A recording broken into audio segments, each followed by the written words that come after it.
তো বন্ধুরা, মিঠিজোড়া ধারাবাহিকে নতুন আপডেটে দেখা যাচ্ছে যে অনির্বাণ হাসপাতালে পৌঁছানো মাত্রই ডাক্তারবাবু বলে ওঠে, আপনারা এখান থেকে দেখুন তো এটাই কি রায়পূর্ণা দেবী। তখনই অনির্বাণ দেখে বলল, হ্যাঁ এটাই রাই। বলে ওনাকে বাইরের কেউ এসে এখানে অ্যাডমিট করে দিয়ে চলে গেছে।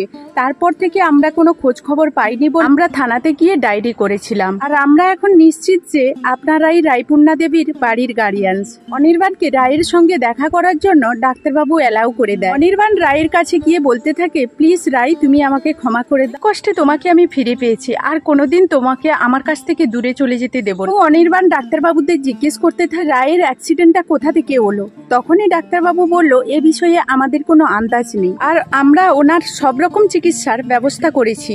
তখনই অনির্বাণ বলতে থাকে, আচ্ছা ডাক্তারবাবু, ওর রিস্ক নেই তাই না ডাক্তারবাবু, তো এখন রায়ের সঙ্গে কথা বলতে পারি। তখনই অফিসাররা ওখানে বলতে থাকে যে দেখুন, আপনি সঙ্গে কথা বলার আগে আমরা ওনার মুখ থেকে কিছু জবানবন্দি নিতে চাই। এই অ্যাক্সিডেন্টটা হয়েছিল না ইচ্ছাকৃতভাবে কিছু ঘটানো হয়েছিল। রায়ের জ্ঞান ফিরে এলে রাই অনির্বাণকে দেখে মুখ ফিরিয়ে নেয়। থাকে, রাই, আমার উপর অভিমান করাটা তোমার স্বাভাবিক, তবে আমি তোমার অভিমানটা ভাঙাতেও জানি।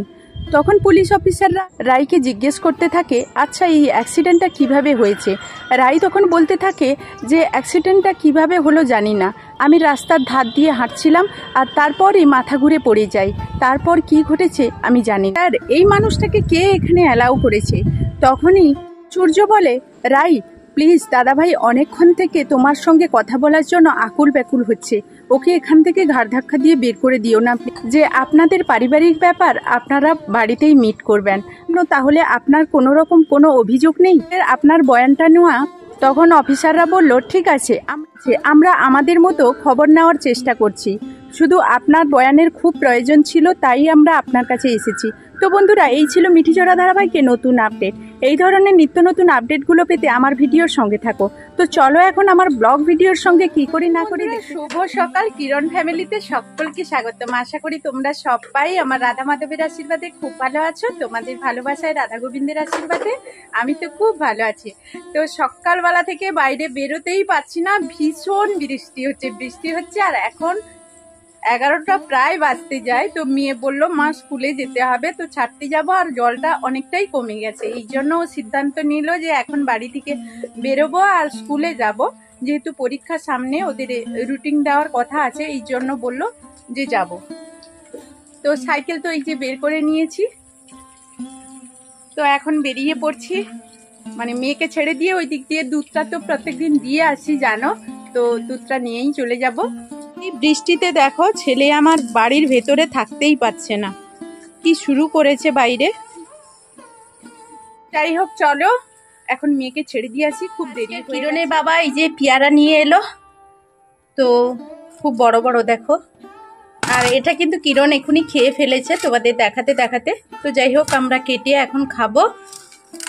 আর আজকে দেখো রান্না করব কি খুঁজেই পাচ্ছি না, তো বাড়িতে কয়েকটা পটল আছে, তো একটা পটলের রেসিপি বানাবো। তো তোমরা সঙ্গে থাকো, ভিডিওটা দেখতে থাকো, আশা করি ভালো লাগবে তোমাদের। 6টা পটলই ছিল, আর 6টা পটলই আমি জলে পরিষ্কার করে প্রথমেই ধুয়ে নেব। আর সবগুলো পটল আমি কিন্তু এইভাবে ভালো করে ছাড়িয়ে নেব। এটাকে তোমরা মিক্সিতেও পেস্ট করতে পারো, তবে গ্রেটারে যেভাবে পেস্ট করলে দানা দানা থাকবে ওইভাবে কিন্তু দানা দানা তোমাদের রাখতে হবে, তাহলে ভালো হবে। আর আমি এইদিকে মিক্সিতে চালের গুঁড়ো যেহেতু একটু প্রয়োজন, তার জন্য চালের গুঁড়ো করে নিয়েছি। তো এখন আমার মানে পুরো পটলটাকে আমি ভালোভাবে গ্রেট করে নিয়েছি, আর এখন একটা পাত্রে নিয়ে নিচ্ছি। তবে এখানে আমি পরিমাণ মতো সব রকম উপকরণ দেব, তবে যেগুলো আমার কাছে আছে, আর পুরো নিরামিষভাবেই বানাচ্ছি। তোমরা চাইলে এখানে পেঁয়াজ রসুন ব্যবহার করতে পারো। প্রথমেই আমি 4-5 চামচ চা চামচের চালের গুঁড়ো নিয়ে নিচ্ছি, তারপর সেই পরিমাণ আমি কর্নফ্লাওয়ার নিয়ে নেব, আর পরিমাণ মতো হলুদ লঙ্কা নিয়ে নেব। তো এখন দেখো 10 টাকার পুরো একটা পাতা, তো পুরোটাই দিয়ে দেব, তোমরা চাইলে বেশি করেও দিতে পারো। এটা হলো পোস্ত, আর পরিমাণ মতো কালো জিরেও ব্যবহার করছি, কারণ এটা থাকলে ভালো লাগবে। আর এখন আমি কিছুটা লঙ্কা গুঁড়ো দিয়ে দিচ্ছি, পরিমাণ মতো তোমরা যে যতটা ঝাল পছন্দ করো দেবে। তার সঙ্গে হলুদ গুঁড়োও দিয়ে দিলাম, আর কিছুটা কাঁচা লঙ্কা কেটে রেখেছিলাম ওটাও দিয়ে দিলাম। এখন আমি সবগুলো উপকরণ ভালো করে মিক্সড করে নেব। সবশেষে কিছুটা লবণও দিয়ে দিলাম। তোমরা চাইলে এখানে হিং, ধনেপাতা, আরও অনেক রকমের মশলা আছে যেগুলো অ্যাড করলে খুবই ভালো লাগবে। জিরে ব্যবহার করতে পারো, পটলের পরিমাণ অনুযায়ী কাঁচা আলু ব্যবহার করতে পারো।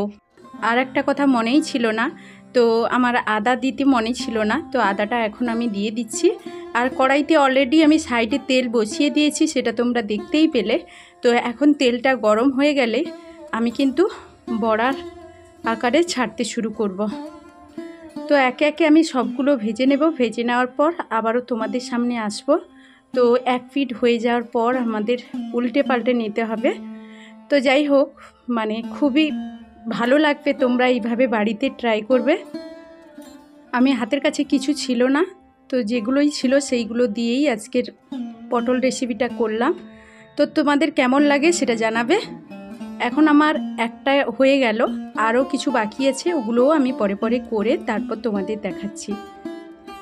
তো এখন আমি সবগুলো ভেজে নিয়েছি, আর খুবই মুচমিচে আর খুবই মানে সুন্দর স্বাদের হবে। তোমরা বাড়িতে ট্রাই করো। তো এখন চলো। তো বন্ধুরা, ভিডিওটা এই পর্যন্ত। ফিরে আসবো নতুন ভিডিও নিয়ে, তোমাদের সামনে হাজির হয়ে যাব। ততক্ষণ সবাই সবার পরিবারকে নিয়ে ভালো থাকো, সুস্থ থাকো। তো এখনকার মতো টাটা।